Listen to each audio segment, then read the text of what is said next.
Easy Sports Talk Show. He's Ed Smith. I'm Javon Adams. Let's get to it, man.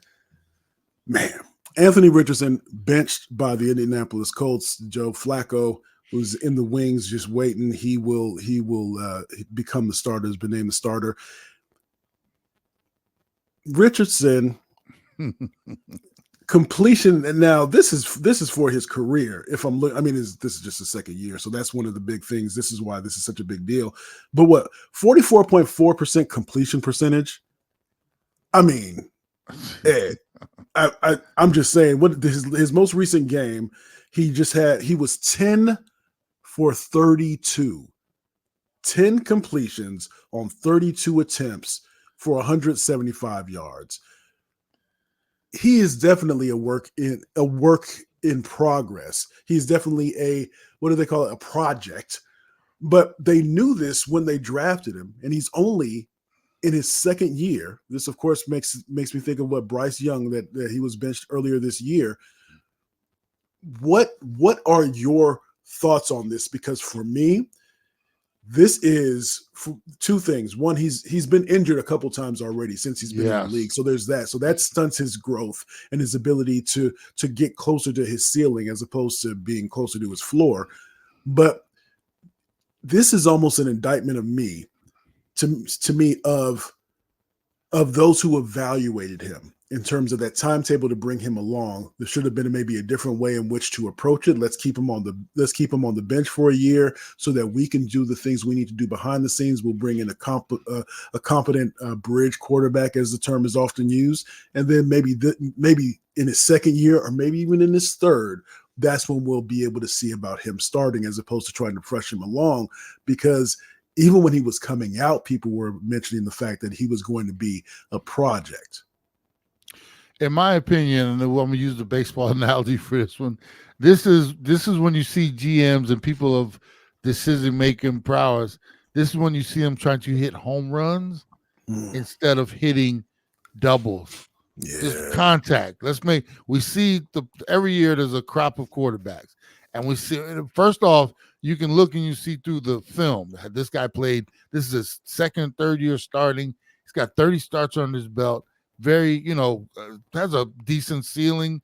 He could be a good professional quarterback. Ooh, but over here, this dude, he's only had 10 starts. But look, he can throw the ball like 80 yards. And he's not very accurate, but what if we could make him accurate? And he can run a lot too. Wow, he looks strong. If that hits, then that's home run. That's, and they start taking these shots. And it's like, wait a minute, we all were looking at the same thing, right? I mean, some of the way they evaluate some of these players, and all of a sudden we've watched them on film all year long.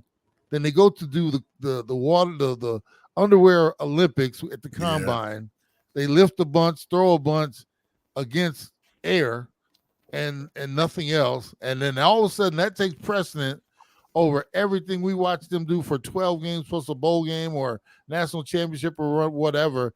Guys, I've never seen guys' stock rise and fall like you can't imagine after months of not playing the game.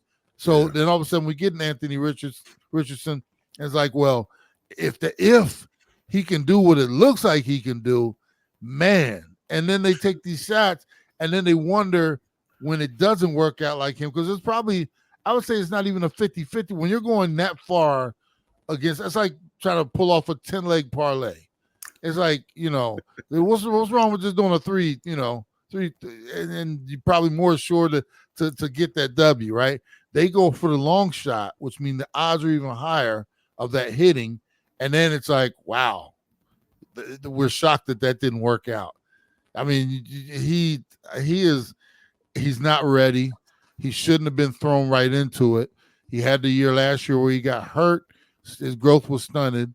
And then you throw him back out there this year. You see a lot more of the same and even worse. And then, bruh, as a quarterback, there's a certain rule that and I know quarterbacks run just like everybody out there on the field, but you got offensive linemen, 320 and 30-pound offensive linemen, blocking and running and up the field and, right back into the huddle. And as a quarterback, I know every now and then you might, run a little more than them, But you got wide receivers running, 50 yards up the field, turn around, come back, getting right in the huddle. And as a quarterback, you tap out because you were tired. You were tired and you gave the tap out sign in the red zone. Joe Flacco, come get me. And if I'm not mistaken, the play that was run when he tapped out was a running play. All you have to do is turn around. That's what hand the ball a good playmaker, a good offensive coordinator will see. My quarterback looks winded. We're gonna hand it off. We're gonna hand it off. He could audible to a run play. He could audible to a run play. Yeah. Kill. He could audible to a run play if he was that gas. But to take yourself, and here's the other thing too, bro. There are certain times in life, we all know the best thing you can do is tell a lie. Everybody does. You don't always. I mean, there are white ones, there are little ones that every now and then. I had tweaked. I thought I tweaked my hammy. I had a real bad pain in my side. I thought I might have broke a rib, whatever it was. I just wanted to come over and get checked out real quick. It was nothing. I got right back in there. I was tired, bro. I was just, I was tired. Every now and then, it's okay to tell a little fib, and that's just lack of awareness for me. And for the other dudes on the team, they're looking at him like, what the hell did he just do? I've never seen that before. And it's hard to gather the locker room after that one, the team. Yeah. And I know the coaching staff, they were just like, we got to get him out of there right now. As bad as he's playing, and then you take this on top of it and tapping out of the game. And then you got Flacco just sitting there like, this dude, Flacco, is the epitome of a pro. He gives you a better shot. Here's the thing. Yeah, he does. He does. When I pick, every week we do the picks and stuff like that. Hey, is Anthony Richardson playing? Oh, yeah, okay. I'm picking. That's going high on my confidence list of Colts are going to get beat. And when I hear Flacco's playing, I'm like, oh no, that takes a whole new level right there. So you got Joe Flacco, the backup veteran. Yeah. Or this dude. The choice is easy for me, and they had to make that move. And the question is, Jay, is this a temporary, or per se Joe comes in and does what he does and gets the team is 4-4 or something like that, gets them back on the road, they get to the playoffs.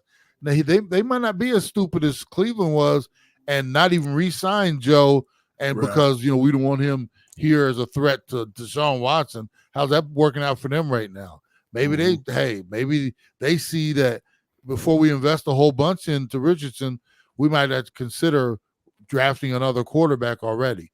He's working his way out of the plans by his actions on and off the field, meaning tapping out and taking himself off the field.